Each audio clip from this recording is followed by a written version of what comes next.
전기회로 이시 문제가 이렇게 출제가 되는데, 전기회로 기초라고 이제 첫 시간을 좀 할 겁니다. 전기회로 기본 개념, 전압, 전류, 기준 방향, 전원, 그 다음에 직류회로.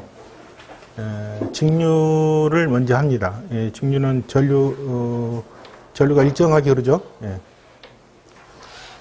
교류는, 사인파 곡선을 흘러서 이게 마이너스 플러스로 왔다 갔다 합니다. 그래서 좀 복잡해져요. 그리고 소자가 있는데, 회로 소자라고 해서 전기에서 필요한 소자가 3개가 있어요. 아시죠? 혹시 알고 있나요? 전기 회로에서 쓰는 소자. 이게 전기에서 쓰는 소자는 3개라고 생각하시면 되는데, RLC라는 게 있어요. R은 레지스턴스라고 해서 저항을 얘기하는 거고, L은 인덕터라고 해서 코일 성분을 얘기합니다. 주로 발전기 쪽에서 많이 쓰는 감겨 있는 코일이죠. 그러니까 코일 가지고 전기를 만들어내는 거죠.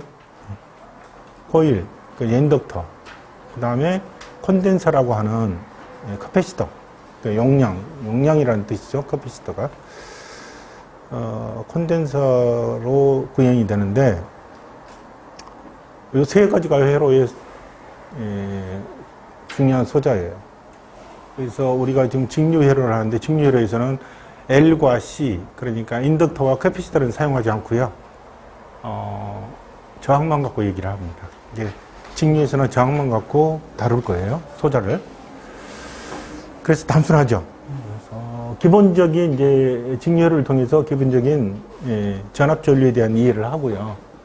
그 다음에 정연파 교류를 공부합니다. 정연파 교류에 정현파라는 게 사인파를 얘기하는 거예요. 우리말로. 이게 참 용어들이 좀 생소한 용어들이 많이 나오게 되는데요. 이제 자꾸 들으면은 그냥 암기가 될 거예요. 정현파라고 하는데, 이 정현파를 우리 사인파를 우리말로 이게 다 한자예요, 한자.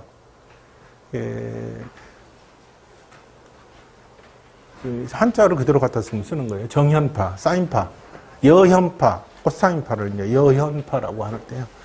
우리가 발전기가 발전을 해서 만들어서 우리한테 보내오는 게 사인판을 만들어서 보내옵니다.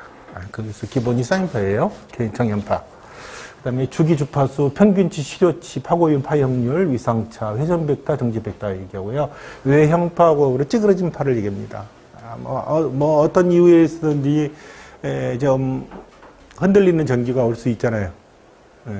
뭐 깔끔한 게 오면 좋겠지만, 여러 가지 영향이 있을 거니까 환경에 영향을 받고 찌그러진 파형들이 나오게 되는데, 이 찌그러진 파, 외형, 왜곡됐다, 뭐 이렇게 틀어졌다는 얘기죠. 그러니까 뭔가 이 파형을 우리는 공부를 합니다. 그러니까 정연파가 아니라 비정연파가 되어 있죠. 사인파가 아니라 사인파가 아닌 파. 그다음에 뭐 시력과 임피던스에 대해서 공부를 할 거고요. 이제 다상교류라고 해서 우리가 단상인데 상이 하나인데, 상이 이제 여러 개 있는 거, 뭐 3상, 4상, 5상 이렇게 있을 텐데, 그 중에서 우리는 3상을 합니다. 우리가 쓰고 있는 게 3상 전기를 쓰기 때문에요. 가정에서 3상을 쓰진 않지만 공장에서는 3상을 씁니다. 그래서 3상 교류에 대해서 얘기를 할 거고요. 3상도 이제 Y 결선이냐, 델타 결선이냐, 그 다음에 그 3상에서의 전력을 어떻게 다룰 것이냐, 그 다음에 성형 환상 결선 어떻게 결선을 할 것이냐. 우리가 변압기를 다루는데, 변압기, 여러분들 전기 기기 부분에서 변압기를 다루게 될 거예요. 변압기가 권선이 어떤 식으로 구성이 되느냐 라는 데 따라서 성형 환상 결선 사이와 맞상 이런 걸 배우겠고, 그 다음에 대칭 자표법을 되는데, 대칭 자표법을 통해서 불평행률, 삼성 기본식, 대칭분 요거 공부할 거고요. 그 다음에 단자만 공부할 겁니다. 회로를 해석하는 거죠. 전체 회로를 어떻게 해석을 해야 되냐. 그래서 단자 파라미터, 4단자 파라미터라는 거, 역회로, 전회로, 리액턴스, 2단자망, 이렇게 해서 4단자망, 2단자망을 공부합니다. 그리고 뒷부분에 와서 이제 분포정수 회로인데, 요것들은 주로 어디서 다루냐면, 여러분 전력공학에서 주로 많이 다룰 거예요. 송전할 때, 그 다음에 이제 그 무한장 선로랄지 이런 부분들이 좀 잘못된 부분이 있는데, 여기는 기본만 다루고 있고요. 요걸 좀 깊이 들어간 것이 전력공학에서 공부를 합니다. 여러분들이. 그 다음에 라플라스 변환을 할 거고요. 라플라스 변환을 통해서 뭘 할 수 있는지, 그 다음에 이 기본 정리를 통해서 라플라스 변환 직접 하는 거, 그 다음에 회로 전달 함수와 과도 현상에서 공부를 합니다. 여기까지가 저희들이 이제 해야 될 부분입니다. 과도 현상은 그런 거죠.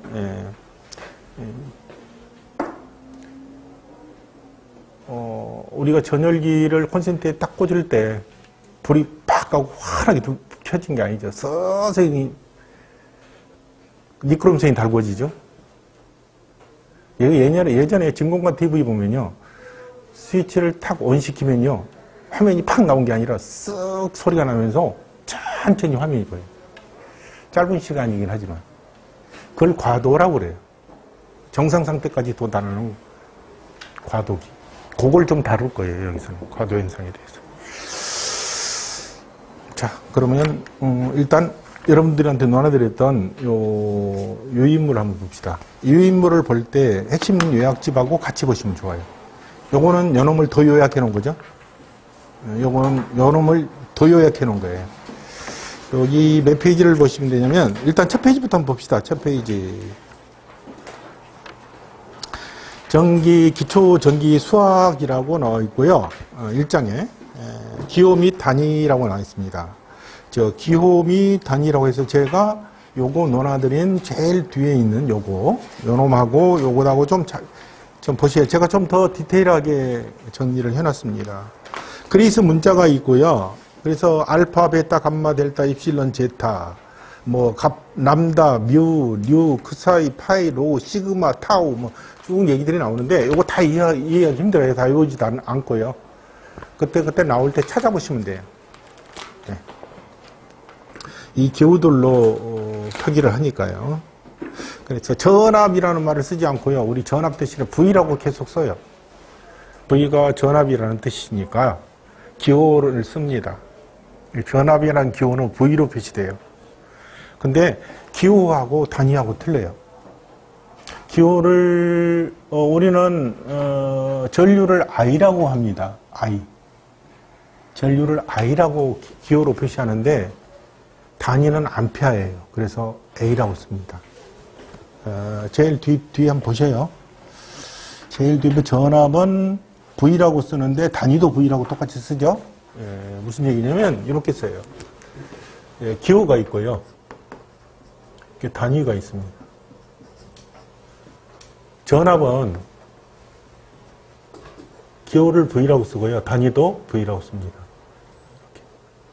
전류는 I라고 쓰고요. 기호는 단위는 암페어라고 씁니다. 요 단위들은 전부 다 사람 이름이에요. 전기 공학자들 이름을 써놓은 거예요. 학자들 거. 이는 볼트가 이걸 발견했다고 해서 볼타라는 뜻으로 볼트라는 걸 쓰고요. 이건 앙페르라고 하는 프랑스 물리학자인데 전기학자는 그때는 없었죠. 전부 다 물리학자들이 전기를 했으니까. 이걸 개발해서 이 사람 이름을 붙여준 거예요. 앙페르. 암페어라고 하는데 영국식 발음, 미국식 발음이 암페어여고요.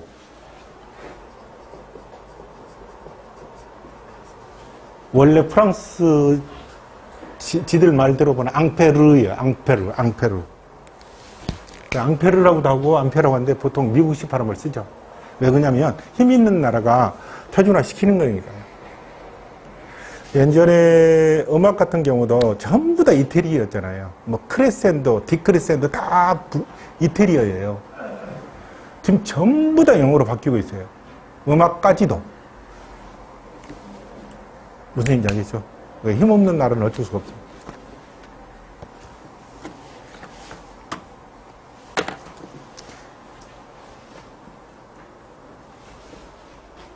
자, 무슨 얘기죠? 저희 단위는 이렇게 앵글 브래킷이라고 요 꺽쇠로 묶어줍니다. 여기, 이렇게 쓰지는 않습니다. 이렇게 쓰지는 않고요. 이렇게 앵글 브래킷으로 씁니다. 꺽쇠로 표시를. 요게 우리나라만 이렇게 쓰게 아니라 전 세계적으로 이렇게 쓰게 된 약속이에요. 그래서 이건, 단위구나. 기호가 아니라 단위구나. 라는 거죠. 그 다음에, 전기 저항이라고 있는데 제가 전기에 가로를 쳐놨죠. 여기 보면 전기. 원래 저항이라고 읽었는데 앞에 전기 저항이라고 왜 써놨냐면 옆에 오른쪽에 여기 왼쪽은 전기장이고요. 오른쪽이 자기장입니다. 그래서 자기장하고 전기장하고 비교하기 위해서 제가 자기장 대신에 전기장이 있었어요. 그냥 양쪽이 다 저항으로 쓰면 헷갈리니까 구분하기 위해서 전기장, 오른쪽에는 자기장. 전압에 해당되는 게 자위예요. 전위, 자위. 전압, 자압이라고 못 쓰니까 자위라고 씁니다. 자위. 전류, 자속. 전기장, 자기장. 정전 용량, 인덕턴스. 이렇게 씁니다. 임피던스, 저항, 리액턴스, 어드미턴스, 컨택턴스. 요 용어들을 다 쓸 거예요. 그래서 여기 가장 많이 쓰여진 것들을 제가 해놨으니까 요거는 다 알고 가야 될 거예요. 지금 처음부터 외울 게 아니라요. 자꾸 이걸 보다 보면 외워져요. 따로 외울 건 없습니다. 자, 앞으로 돌아와서 우리가 지금 오늘 공부해야 될 게 직류회로입니다. 직류회로. 그래서 한번 봅시다. 공식. 회로회로는 공식에 대입하면 문제가 풀려지는 거니까요. 전하량과 전류라고 되어 있는데요. 전하량과 전류, Q라고 되어 있습니다. Q. Q는 전하량을 얘기하는 거예요. Q. 전하량 Q는 인테그랄 IDT 시간에 따라서 변하는 거죠. 그래서 I가 변할 때, 전류가 흘러가면서 변할 때 시간 적분으로 I를 적분해 주면 이게 전하량을 구할 수가 있습니다. Q는 인테그랄 IDT. 이게 전류를 적분하면 됩니다. 시간에 대해서 적분하면 되는 거예요. I는요. I는 dT분의 dQ라고 해서 거꾸로 적분하는 게를 미분해주면 I가 나오는 거죠. I를 시간에 따라 적분해주니까 전하량이, 전하 Q가 나왔는데, 자, Q를 시간에 대해서 미분하니까 전류가 나오는 거죠. 맞죠? 적분과 미분은 상대적인 상반되는 거잖아요. 그죠? 적분과 미분은. 근데 이걸 여러분들이 적분하고 미분하는 걸요, 공부할 필요가 없어요. 왜 그러냐면 계산기가 해줘요. 그래서 계산기 사용법을 익힐 거예요. 계산기가 어느 정도까지 해주냐면요, 방정식까지 다 풀어줘요. 방정식까지 다 풀어주니까 방정식 세우는 까지만 여러분들이 알면 돼요. 나머지는 계산기가 풀어줍니다. 모든 걸 다 계산기가 해준다고 생각하시면 돼요. 우리가 시험 보는 범위 내에서는 전부 다 계산기가 해결해준다. 이렇게 생각하시면 됩니다. 자, 교재를 보시면서 이제 같이 진행하겠습니다. 교재 몇 페이지를 보냐면요,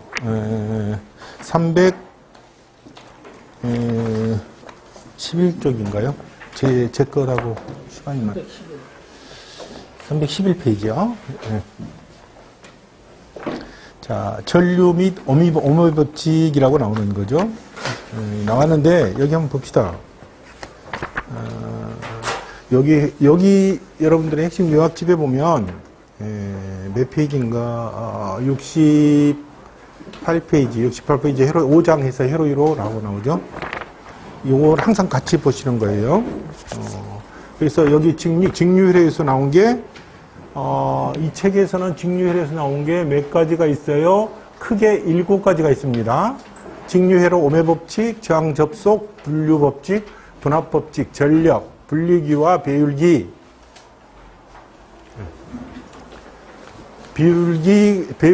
분류기와 배율기까지 해서 7개로 구분이 되어 있는데요. 제가 논하드렸던 거를 보면은 6개로 구분되어 있죠.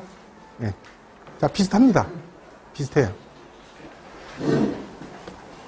그래서 이 책이 어떻게 구성이 되어 있냐면, 각각의 해당되는 공식에 해당되는 해설이 잠깐 붙어 있고, 그것에 해당되는 문제풀이로 접근하게 해놨어요. 그래서 우리가 이 공식에 대해서 이해를 하게 되면 이해된 이 공식을 통해서 문제를 풀어서 복습한다고 생각하시면 돼요. 이해가 되죠? 자, 첫 번째 직류회로에서 우리 이제 전류를 배워보겠습니다. 전류 I는 왜 I라고 썼냐, 뭐, 이거 따질 것 없고요. intensity라는 뜻이에요. 이게 얼마만큼, 뭐라고 할까요? 얼마만큼 힘있게, 힘있게 흐르는가라는 뜻의 전류, I, intensity. 세기인데, 세기. 전류의 흐름의 세기를 얘기하는 거죠. 근데, 전류가 흐르려면, 전압이 있어야 되겠죠. 저걸 이제 물하고도 많이 비교를 하는데,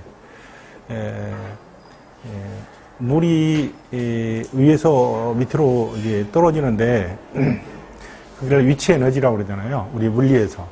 물리학에서 어떤, 위치에, 이게 바닥에서 올라갈수록 위치 에너지가 높아지는 거죠. 그죠? 위치 에너지. 떨어지는 건데, 밑으로 떨어지게 될 텐데, 낙차라고 생각하면 될 거예요. 낙차. 물이 이렇게 떨어지는데,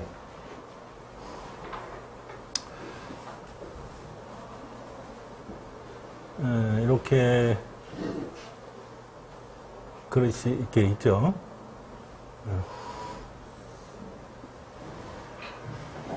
여기다 물을 채우면 물이 이렇게 떨어져서 물이 이렇게 채워지죠.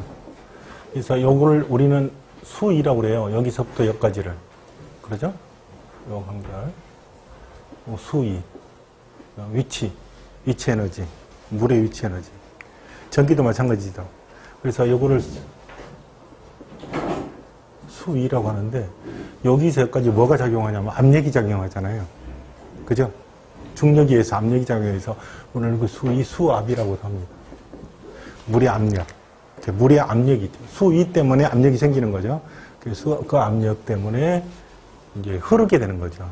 그래서 이렇게 물이 흘러서 채워지는데, 이 물이 쭉 흘러가서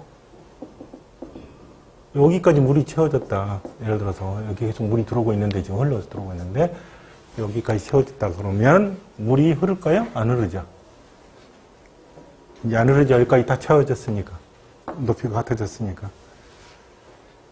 그런데 수압은 분명히 작용하고 있는데, 이 에너지가 같아져가지고 이제 더 이상 물이 흐르지 않습니다. 맞아요. 그렇죠? 여기 수위. 수위차가 안 생겼어요. 수위차. 우리는 요거를 전위차, 요 차이죠? 전위차. 이게 전압, 그럽니다.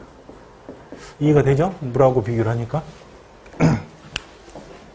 그래서 압력이 있어 흐르는데, 우리 콘센트에 지금 220이라는 전압이 지금 걸려 있어요. 근데 흘러요? 안 흘렀죠. 잠재적으로 얘가 움직이긴 할 텐데, 사용되기를 할 텐데, 콘센트에 플러그를 꽂아서 부하를 걸어주기 전까지는 전류가 흐르진 않잖아요. 전압만 걸려있죠. 그죠? 네. 그래서 전압이 걸려있다고 무조건 흘리는 거 아니에요. 회로가 구성이 돼야 전류가 흐른다는 거죠. 그죠? 네. 그래서 우리 이거 좀 이해를 했습니다. 수압이라는 것하고, 전압이라는 것을 구분했어요. 전압이 있어야 전류가 흐르는 거죠. 그래서 전위차가 생긴다고 그러는데, 요건 간단하게 한번 볼게요. 자, 우리가 여기가 50V가 있고 150V가 있어요. 걸려요. 여기까지를 우리는 뭐라고 하냐면 전위차가 50V다라고 얘기를 하는 거죠. 그죠? 네. 전위차가 50V다. 여기서 여기까지는 우리가 몇 볼트라고 얘기하나요? 여기서 여기까지를 150이라고 얘기하는 거예요. 그러면 여기 전위차는 몇 보예요? 여기 A하고 B에서. 전위차. B와 A의 전위차는 얼마입니까? 여기 100이죠. 전위차가. 예, 그죠? 여기 사이가 100밖에 안 되잖아요. 여기 50이고 이거 150이면 100이죠, 실제로는. 전위차라고 하는 게 상대적인 것을 얘기하는 거죠. 상대적인 거. 그죠? 높은 전압에서 낮은 전압을 빼면은 여기 전위차가 생기는 거죠. 이만큼 세게 흐르는 거죠. 전위차가 작을수록 질질 세죠.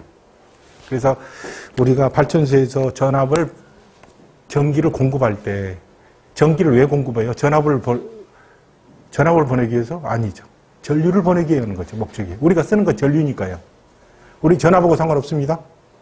그죠? 전류만 쓰면 되잖아요. 물을 쓰는 거죠, 물. 물의 압력을 우리가 필요로 하지 않잖아요. 자, 물을 쓰는데, 질질질 물이 나오죠. 수압이 얕아서. 그러면은 조그마한 구멍에서 다 흘러서 새요. 그죠? 새겠죠. 네. 누수가 생기는 거죠. 그래서 한전에서 우리한테 전기를 공급할 때 엄청나게 세게 보냅니다. 설령 구멍이 좀 뚫어질 수도 지나가죠. 조금 세지만. 그죠? 네. 그래서 전압을 높여서 보내는 이유예요. 네. 그리고 실제로 우리가 높은 전압에서 사용하기로 좀 위험하기도 하고 그러니까 낮춰 쓰는 거죠. 변압기를 통해서. 변전소에서 낮춰주죠. 1차로. 한전에서 도심지에 가까운데, 예를 들어 대전시 같으면 이제 대전시에 들어오는데 변조소, 큰 변조소로 보내주면 거기서 우리한테 필요한 알맞은 전압으로 변환을 해서 보내줍니다. 좀 더 큰 도시는 1차 변조소, 2차 변조소에서 변조소를 하나 더 거치기도 하죠. 전압은 그렇게 바꿀 수가 있어요. 즉, 전압은 얼마든지 조정을 할 수가 있습니다. 높이기도 하고 낮추기도 하고. 그게 변압기니까요. 전압을 바꾸는 것을 변압이라고 하니까요. 자, 우리 전류가 이제 배웠습니다. 전류는 이 전기량입니다. Q가 전기량, 전하량. 전기의 씨앗을 우리는 전하 그럽니다. 전하. 전기가 왜 흐르냐면 전자의 이동 때문에 흐르는 거죠. 전자가 이동하기 때문에 전류가 흐른다라고 생각하시면 돼요. 방향은 반대입니다. 전자가 흐르는 방향과 반대로 전류가 흐르죠. 그래서 우리는 플러스에서 마이너스로 흐른다라고.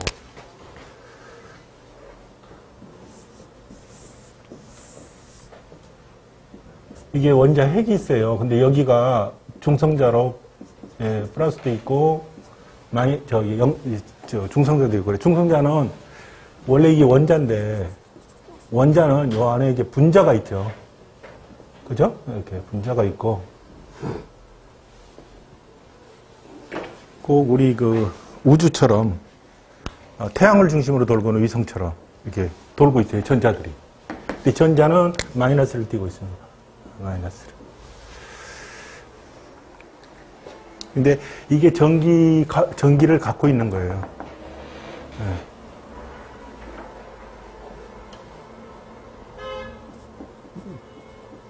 여기 10의 마이너스 19세. 쿨롱이라고 하는 단위인데요. 이게 지금 우리 전하 Q가 요 단위가 쿨롱입니다. 쿨롱. C라고 써서 쿨롱이라는 단위를 쓰는데 전기량을 이렇게 표시합니다. 마이너스 19세니까 분모에 동그라미가 19개가 있으니까 어마어마하게 작은 숫자죠. 이게 전자 하나가 갖고 있는 이게 전기량이에요. 이 전기량이, 이게 예를 들어서 1쿨롱이 되겠다. 그러면 이게 얼마가 있어야 돼요? 요거 분호 나눠주면 되죠. 6.28에 곱하기 10의 마이너스, 10의 17승인가 뭐 하게 될까요? 18승인가 될 거예요. 이게 이 정도 있어야지 1쿨롱이라고 얘기를 합니다. 네. 그러면 지금 우리가 전류 I가 1A다라고, 1A죠? 1A라고 하는 얘기는 1초 동안에 1쿨롱이 흘렀다라는 거죠. 전자가 몇 개가 흘러야 돼요? 6.28 곱하기 10의 18승계. 이 정도의 전자가 흘러야 된다는 거죠. 그래서 우리는